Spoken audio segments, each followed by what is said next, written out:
Manona ny fiadanany tompo aho amin'ny tokantranonao amin'ity maraina ity ary fifaliana ho any mitsidika ny tokantranontsika.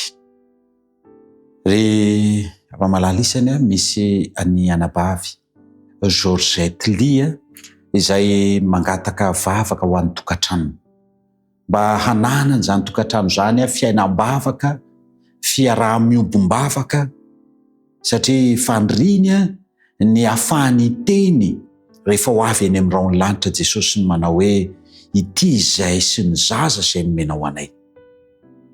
Koa mba hatanteraka an'izany dia nangataka vavaka amintsika izy. Koa asaiko ianao ary andeha iombom-bavaka ho an'izany anabavy sy ny ankonany izany isika ankehitriny. Vavaka isika tompoko. Ry Andriamanitra tomponay tsara sy masina indrindra izay any an-danitro. Manolotra mandrakariva ny dera sy ny laza ny saodra ny voninahitra ho anao zahay. Ary mangataka kosa ny famindrapo sy ny famelan-keloka ho aminay tsirairay avy. Indrindrandrindra ho an'ny anabavy Georgette Ly sy ny ankonany, amindra fo amin'izy ireo anenao, amela ny eloko izy ireo anenao.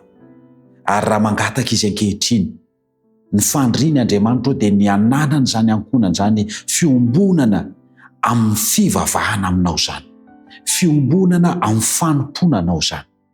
Ataoko Andriamanitra fa zava-dehibe loatra izany fandriana sy etaetana izany anabavy izany.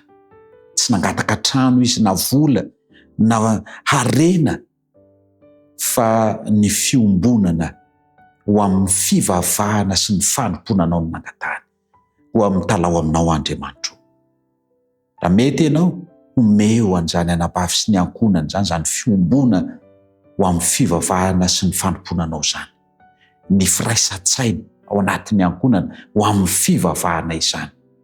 Ary matoky fa Andriamanitra izay miainy vavaka ianao ary amaly an'izany satria fangatana tsara indrindra izany. Eto dia mangataka ho azy mba hamalinao araka ny ampenin-drafonao izany vavaka izany. Ary ho anay tsirairay avy ihany koa izay manaraka sy mijery izao fandariny izao. Meo anay Andriamanitra izany fandriana sy etaeta ihany koa mba hanana fitiavana manompo sy mivavaka aminao izany. Indroary ny tontolo andronay dia apetraka feno am-pelantananao, ka aoka ny sitraponao no tanteraka fa tsy ny anay. Anaran'i Jesosy. Amen.